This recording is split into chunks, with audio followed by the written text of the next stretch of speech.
কিয়ামতের মাঠে মানুষ যখন উঠবে, আমরা উঠবো কি না? আচ্ছা, নাকি উঠবো না? যারা আগুনে পুড়ে গেছে তারা উঠবে কি না? যারা পানিতে ডুবে গেছে, যাদের লাশও খুঁজে পাওয়া যায় নাই, উঠবে কি না? উঠবে। আচ্ছা, যখন মানুষ উঠবে তখন তাকে 5টা প্রশ্ন করা হবে। কয়টা ভাই? এই 5টা প্রশ্নের আগে সে তার পা সামনেও ফেলতে পারবে না, পিছনেও ফেলতে পারবে না। আমরা কি একটু চিন্তা করতে পারছি কত ভয়ঙ্কর হবে বিষয়টা? এই সামান্য গরমে আমাদের অবস্থা খারাপ, সূর্য সেদিন সামনে নিচে, আর মানুষ উঠে দাঁড়িয়ে আছে। তাদেরকে 5টা প্রশ্ন করা হবে। যতক্ষণ পর্যন্ত প্রশ্নের উত্তর দিতে পারছে না, সামনেও যেতে পারবে না, পিছনেও আসতে পারবে না, পা নড়াতে পারবে না। 1, তোমার পুরো জীবনটা তুমি কোন কাজে ব্যয় করেছো? উত্তর কি রেডি আছে আমাদের কাছে? আমরা কি বলতে পারবো, হে আল্লাহ, আমরা আমাদের পুরো জীবন তোমার ইবাদত করে কাটিয়েছি? 2, তোমার যৌবন স্পেশালি তুমি কোন কাজে ব্যয় করেছো?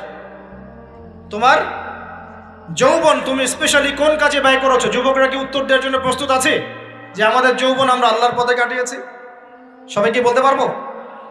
3 নাম্বার, তোমার রিজিকের উৎস কি ছিল? কোন পথে সম্পদ অর্জন করেছো? 4 নাম্বার, কোন পথে সম্পদ ব্যয় করেছো? কোন কোন খাতে সম্পদ ব্যয় করেছো? আমরা কি আমাদের আয় এবং ব্যয়ের হিসাব দেওয়ার জন্য প্রস্তুত? 5, তোমাকে আমি যে জ্ঞান দিয়েছিলাম সেই জ্ঞান অনুযায়ী আমল করেছো কিনা? আল্লাহ পাক আমাকে আপনাদের সবাইকে তৌফিক দান করুন, জানা অনুযায়ী আমল করার তৌফিক দান করুন। এই 5টা প্রশ্নের মধ্যে যৌবনকাল ইম্পর্টেন্ট কিনা ভাই? গুরুত্বপূর্ণ কিনা? মাথায় রাখি। সামনে একটা হাদিস শুনুন। রাসূল সাল্লাল্লাহু আলাইহি সাল্লাম বলছেন যে এই কিয়ামতের মাঠেই 7 শ্রেণীর মানুষকে আল্লাহ পাক বিশেষ মেহমানদারির ব্যবস্থা করবেন, আরশের ছায়ায় ছায়া দিবেন ইনশাআল্লাহ। কোথায় ছায়া দিবেন? ওই দিন এই ছায়া ছাড়া অন্য কোনো ছায়া থাকবে না।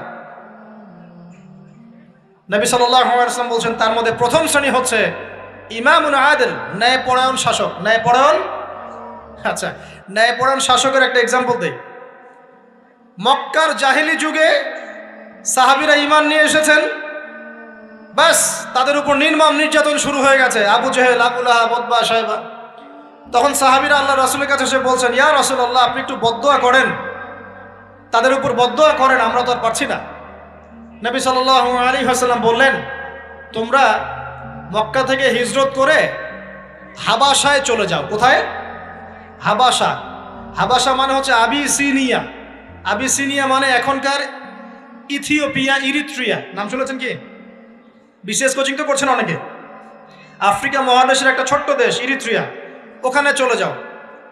তখন বলেছিলেন তিনি হাবাসায় চলে যাও। সাহাবীরা জিজ্ঞাসা করছেন হাবাসায় কেন? নবী সাল্লাল্লাহু আলাইহি ওয়াসাল্লাম বলছেন সেখানে একজন খ্রিস্টান ন্যায়পরায়ণ শাসক আছেন যার রাজ্যে কেউ জুলুমের শিকার হয় না। কি বললাম বলেন তো? হাবাসা কে আছেন? একজন মুসলিম না খ্রিস্টান? খ্রিস্টান ন্যায়পরায়ণ শাসক আছেন যার রাজ্যে কেউ জুলুমের শিকার, মুসলমান নন এমন একজন শাসকের প্রশংসা করে আমাদের নবীজি বললেন তার রাজ্যে কেউ জুলুমের শিকার হয়। সুবহানাল্লাহ। সাহাবীরা সেখানে হিজরত করলেন। নেতৃত্ব দিয়েছেন জাফর বিন আবি তালেব রাদিয়াল্লাহু আনহু। সেই সাহাবী বাদশাহ নাজাশী, তার নাম ছিল বাদশাহ নাজাশী, তার সামনে দাঁড়িয়ে সূরা মারিয়াম তেলাওয়াত করেছিলেন। ওই সূরা মারিয়ামে ইয়াহইয়া, জাকারিয়া, ঈসা, তার মা, এই গল্প ঘটনাগুলো আছে। এই সূরার তেলাওয়াত শুনে বাদশাহ নাজাশীর চোখ দিয়ে পানি পড়তে পড়তে দাড়ি ভিজে গিয়েছে। সুবহানাল্লাহ। শেষে তিনি ঈমান নিয়ে আসেন, মুসলমান হন, আলহামদুলিল্লাহ। আমাদের নবীজি তার জানাজার নামাজ পড়েছিলেন, আমাদের নবীজি তার গায়েবানা জানাজার নামাজও পড়েছেন। বলেন সুবহানাল্লাহ। এখানে একটা পয়েন্ট খালি বলতে চাই, একজন অমুসলিম শাসক সম্পর্কে আমাদের নবীজি মন্তব্য করেছিলেন তার রাজ্যে কেউ জুলুমের শিকার হয় না। আর আজকের দিনে সারা বিশ্বের কোনো কোনো ক্ষেত্রে মুসলিম শাসকদের ব্যাপারেও এই কথা বলা যায় না যে তার রাজ্যে কেউ জুলুমের শিকার হয়। আল্লাহ পাক বলছেন আরশের ছায়া আমি ছায়া দিব 7 শ্রেণীর মানুষকে। কয় শ্রেণী? তার মধ্যে প্রথম শ্রেণী হচ্ছে ইমামুন আদিল, ন্যায়পরায়ণ শাসক। আল্লাহ পাক আমাদের সমস্ত শাসকদেরকে ন্যায়পরায়ণ হওয়ার তৌফিক দান করুন। 2 নাম্বার, সেই যুবককে আমি সেখানে আশ্রয় দিব যেই যুবক তার যৌবনকালটা আল্লাহর পথে কাটিয়ে দিয়েছে। এবার কি হাদিসটা আপনি পেয়েছেন? এর আগের হাদিস কি শুনলেন? পা নড়াতে পারবেন না যতক্ষণ পর্যন্ত এই প্রশ্নের উত্তর না দিচ্ছেন যৌবনকাল কোন পথে ব্যয় করেছেন। এখন যদি আল্লাহর পথে ব্যয় করেন তাহলে আরশের ছায়া ছায়া পাচ্ছেন আলহামদুলিল্লাহ। বাকিগুলো কারা কারা একটু বলে দেই। 3 নম্বর হচ্ছে সেই ব্যক্তি যে একজন আরেকজনকে মহব্বত করে, এক ব্যক্তি আরেক ব্যক্তিকে মহব্বত করে শুধুমাত্র আল্লাহর সন্তুষ্টির জন্য। কথা কি বুঝতে পারছেন? এই মহব্বত আবার এই ছেলে মেয়ের ফ্রি মিক্সিং না, কথা বুঝতে পারেনি। দিনের খাতিরে মহব্বত, আল্লাহর জন্য মহব্বত, আল্লাহর জন্য। 4 নম্বর এমন ব্যক্তি যে এত গোপনে দান করে যে তার বাম হাত জানে না ডান হাত কি দান করেছে। আমরা তো এখন 1 টাকা দান করলে 100 টাকা ফুটাই। ফেসবুক আছে, মারাত্মক একটা জিনিস ফেসবুক, মানে এটা মানুষকে আর মানুষ রাখে না। যে ব্যক্তি ফেসবুকে আসক্ত তার সাথে কথাবার্তা বলা, লেনদেন, চলাফেরা খুব ডিফিকাল্ট। মানে কি বোঝেন আগে কথাটা? কেন ডিফিকাল্ট? কারণ সে এত বেশি আসক্ত এখানে যে পান থেকে চুন খসলে সে আপনাকে পাবলিকলি ধুয়ে রেখে দিবে। কিছু হইলে আপনাকে ফেসবুকে টেনে নিয়ে আসবে, ফেসবুকে সবাইকে বলবে উনি আমার সাথে এই কাজ করছে। আপনি বলারও টাইম পাবেন না যে আপনি নির্দোষ। তো খুব মুশকিল না এগুলা, আল্লাহ মাফ করুক আমাদেরকে। এমনভাবে দান করে যে বাম হাত জানে না ডান হাত কি দান করছে। 5 নম্বর এমন ব্যক্তি যে এটা যুবক, এটাও যুবক, যাকে কোনো সুন্দরী নারী আহ্বান করছে জিনার জন্য, সুন্দরী উচ্চ বংশের নারী, যে আসো আমার সাথে জেনা করো। ওই যে ইউসুফ আলাইহিস সালামের মতো, মনে আছে? ইউসুফ আলাইহিস সালামের ঘটনা মনে আছে? আচ্ছা, কিন্তু সেই যুবক বলে, সেই ব্যক্তি বলে, ইন্নী আখাফুল্লাহ, আমি আল্লাহকে ভয় করি, আমি তোমার সাথে খারাপ কাজ করতে পারবো। এরকম ছেলে এবং এরকম মেয়ে এখন সমাজে খুঁজে পাওয়া যায়? হাতে গোনা, হাতে গোনা। আপনি অনলাইন ঘাটাঘাটি করেন, গুগল করেন, ক্রস চেক করেন, দেখবেন বাংলাদেশের 25 বছরের কম বয়সী ছেলে আর মেয়েদের জেনার হার কত আপনি বের করে দেন। 25 বছরের কম যে যুব সমাজ আমাদের সামনে আছে, তাদের মধ্যে কত % যুবক এখন পর্যন্ত ফিজিক্যাল সম্পর্ক করেনি কারোর সাথে, আপনি খুঁজে বের করতে পারবেন। শুধু ছেলেদের ক্ষেত্রে এটা নয়, মেয়েদের ক্ষেত্রেও আছে। এই যে অনার্স লাইফ পার করার আগেই বহু মেয়ে সতীত্ব নষ্ট করে ফেলছে, বহু ছেলে সতীত্ব নষ্ট করে ফেলছে। কথাগুলো কি রাগ করছেন? আমি আপনাদের ভাই এবং আমি আপনাদেরকে মহব্বত করি। আমরা জেনার পথে যাব না, আমরা হালাল সম্পর্কে থাকবো ইনশাআল্লাহ। যখন আপনি জেনায় চলে যাবেন, আপনার কলব থেকে আল্লাহ নূর নষ্ট হয়ে যাবে। এটা এমন একটা পাপ যেটা করার পর মানুষ আল্লাহর সামনে মাথা তুলে দাঁড়াতে পারে না, লজ্জায় চোখ নেমে যায়, ইবাদতে স্বাদ পায় না। যখন হারাম সম্পর্কে, ফ্রি মিক্সিং, এগুলোতে মানুষ থাকে, ইবাদতে মানুষ স্বাদ পায় না। দিনের পর দিন ইবাদত করে মনোযোগ আসে না, মন লাগে না, চোখ দিয়ে একটু পানি বের হয় না, আল্লাহর জন্য কাঁদতে পারে না, কারণ মনের মধ্যে তো নূর নাই। আর যখন একটা মেয়ে বেপরদায় থাকে, অনেক ইবাদত করলেও তার এই বেপরদায় থাকার কারণে সমাজের বহু মানুষের চোখের জেনা হয়ে যায়। এতে করে ওই সব মানুষের পাপের ফল এই মেয়েটাকে ভোগ করতে হয়, এবং মানুষের চোখের বদনজর লাগে, ওই মেয়ে অসুস্থ হয়ে পড়ে মানসিকভাবে, শারীরিকভাবে। আমি আমাদের যুবক ভাই এবং যুবক বোনদেরকে রিকোয়েস্ট করব, আল্লাহর ওয়াস্তে চরিত্রটাকে পবিত্র রাখার চেষ্টা করুন। আল্লাহ পাক তৌফিক দান করুন। এই যুবককে আল্লাহ পাক আরশের ছায়া ছায়া দিবেন, যে একটা মেয়েকে পেয়েও আল্লাহর ভয় তাকে ভোগ করে নাই। আল্লাহ পাক এরকম যুবক ঘরে ঘরে তৈরি করুন। তাহলে কি করবেন ভাই? হালাল উপার্জনের ব্যবস্থা করবেন, ব্যাস সরাসরি বিয়ে করে ফেলবেন। পরিবারকে বোঝানোর চেষ্টা করবেন, না বুঝলে আন্দোলন শুরু করবেন যে আমি জেনা করতে চাই না, আমি বিয়ে করতে চাই, বিয়ে আমার দেওয়ানি লাগবো, এরকম। ব্যাস তারপর দেখবেন বাপ মা কেমন করে বিয়ে না দেয়। আল্লাহ সাহায্য করবে ইনশাআল্লাহ। আল্লাহ আমাদের যুবক ভাইদেরকে চরিত্র হেফাজত করার স্বার্থে বিয়েকে সহজ করে দিন। আমি আবার কাউরে নিয়ে পালায় যায় না, ওই কাজ করতে যায় না কিন্তু আবার, ঠিক আছে? কারণ এভাবে কোর্টে গিয়েও যদি একটা মেয়ে বিয়ে করে, এই বিয়ের জায়েজ না জায়েজ নিয়ে অনেক কথা আছে।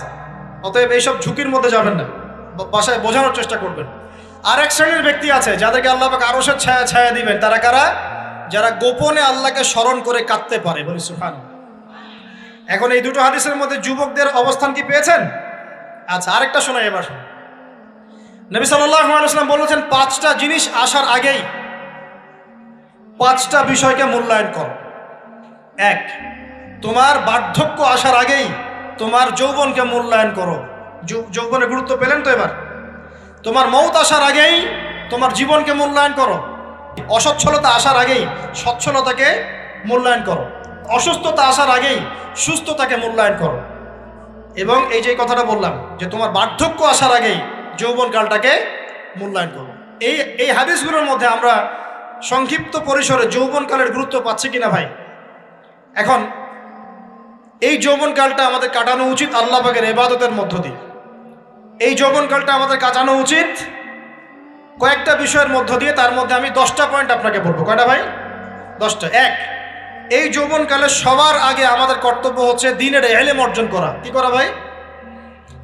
দ্বীনের ইলম অর্জন বলতে আমি কি বোঝাচ্ছি? দ্বীনি ইলম অর্জন বলতে আপনাকে আমি বোঝাচ্ছি যে কমপক্ষে কোরআনটুকু তেলাওয়াত করতে শিখুন, হাদিসগুলো পড়তে শিখুন, ইসলামী বইপত্র পড়াশোনা করুন, পাশাপাশি জেনারেল সাবজেক্টগুলো পড়াশোনা করুন। এদিকে আপনি এগিয়ে যান, এদিকেও এগিয়ে যান, দুই দিকে আগাতে থাকেন। এর পাশাপাশি বরেণ্য ওলামায়ে কেরামদের সোহবতে থাকার চেষ্টা করেন। যারা রিনাউন্ড এবং বরেণ্য ওলামায়ে কেরাম, তাদের সোহবতে থাকার চেষ্টা করেন। ইলম অর্জনের অনেক ধাপ আছে। শুরু করেন কোরআন তেলাওয়াত দিয়ে, তারপরে আস্তে আস্তে হাদিসে যান, কোরআনের তাফসিরে যান, ইতিহাস পড়েন, ইসলামের ইতিহাস পড়েন, ইসলামিক অর্থনীতি পড়েন, রাসূলের জীবনী সিরাত পড়ে দেখেন, ইসলামিক ফিকের বইগুলো পড়ে দেখেন। আস্তে আস্তে গ্র্যাজুয়ালি আপনি সামনে যান। এই সিলেবাসটা আপনি কোত্থেকে পাবেন? এই সিলেবাসটা দেখবেন প্রত্যেক জেলায় জেলায় বরেণ্য কওমি ওলামায়ে কেরাম আছেন না, তাদের সাথে পরামর্শ করবেন, আপনাকে সুন্দর সিলেবাস করে দেবে ইনশাআল্লাহ।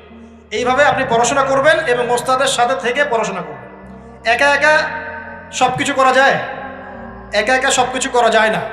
একটা সিলসিলা লাগে, একটা ওস্তাদের সোহবত লাগে নাকি?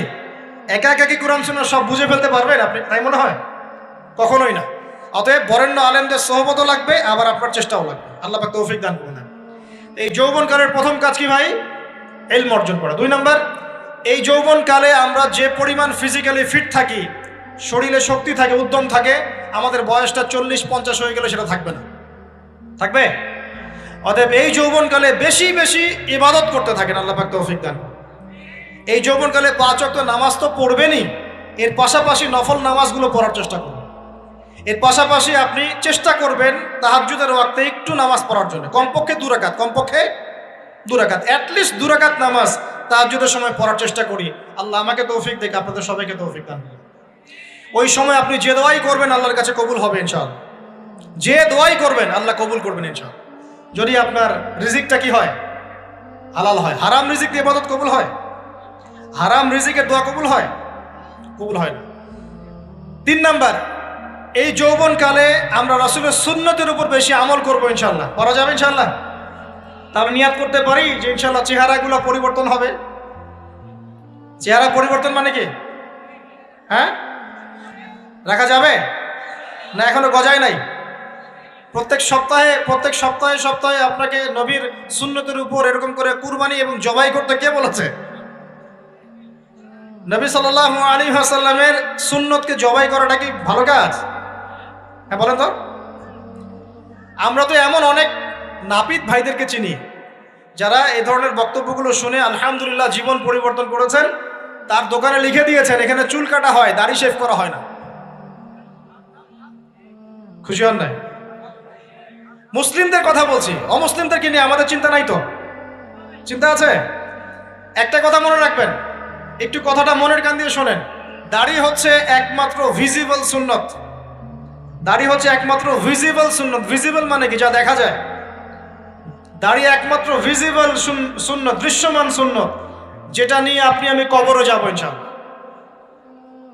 আর কোনো সাইন দেখে বোঝার বুদ্ধি নাই এই ব্যক্তি কত বড় মুসলিম, কত বড় সুন্নতের পাবন ছিল। খালি কপালের সেজদার দাগ আর চেহারার দাড়ি বাকি থাকবে। কথা বুঝতে পারছেন ভাই? নিয়াত করা যায় একটু দাড়ি ছেড়ে দিব, নাকি দাড়ি রাখলে চাকরি পাবেন না? দাড়ি রাখলে মেয়ে দিবে না নাকি? তো যে মেয়ে দাড়ি রাখলে বিয়ে করতে চায় না তাকে বিয়ে করারও দরকার নাই। আর দাড়ি রাখলে যে চাকরি আপনাকে ছাড়তে হয় ওই চাকরিও করার দরকার নেই। চাকরির মধ্যে সব রিজিক আপনার মনে হয়? রিজিকের সবচেয়ে বড় অংশ আছে কিসের মধ্যে? বিজনেসের মধ্যে। যারা বিজনেস করে তাদের আন্ডারেই লক্ষ লক্ষ মানুষ চাকরি করে। বাংলাদেশে যে ইকোনমিক সিস্টেম, এই ইকোনমিক সিস্টেমের মূলে কারা জানেন? ব্যবসায়ীরা। কারা? বড় বড় ব্যবসায়ীরা, এমন অনেক ব্যবসায়ী আছেন যাদের একজনের জাকাতের টাকা দিয়ে একটা গ্রামের মানুষকে খাওয়ানো যায়। বিশ্বাস করছেন না? ইকোনমিক তো আমার সাবজেক্ট, আমরা পড়েছি এগুলো, পড়াশোনা করেন দেখেন। বিজনেস, এরপরে আছে ক্রিয়েটিভ কোনো প্রজেক্ট, এমন কোনো প্রজেক্ট যেটা এখন পর্যন্ত কেউ লঞ্চ করে নাই। এখন অনলাইনে অনেকে আয় করেন না, আজকে থেকে 20 বছর আগে মানুষ এটা করেছিল। এখন অনেক মানুষ বাহির থেকে পড়াশোনা করে দেশে এসে এই যে ডেইরি প্রজেক্ট করছে, পোলট্রি করছে, নতুন নতুন অনেক প্রজেক্ট করছে না, কৃষিভিত্তিক অনেক কাজ করছে। তারা কি সচ্ছল না? আমি একজন ভাইয়ের কথা জানি, যিনি আলহামদুলিল্লাহ আল্লাহর এই অধম বান্দার ওয়াজ শুনে সুদের চাকরি ছেড়ে দিয়েছিলেন। চাকরি ছেড়ে দিয়ে তিনি চায়ের বিজনেস শুরু করে, চায়ের বিজনেস। তো ইদানিং জানলাম তিনি এখন মানুষকে টাকা ধার দেন। মাশাআল্লাহ, তিনি এখন মানুষকে টাকা ধার দেন চায়ের ব্যবসা করেই। আর আমাকে তো এখনো মানুষের কাছে হাত পাততে হচ্ছে। কথা বুঝতে পারেন নাই? আল্লাহ পাক তাকে সুদ ছেড়ে দেওয়ার জন্য সচ্ছল করে দিয়েছেন, এই ওসিলা দিয়েই তিনি সচ্ছল হয়েছেন আলহামদুলিল্লাহ।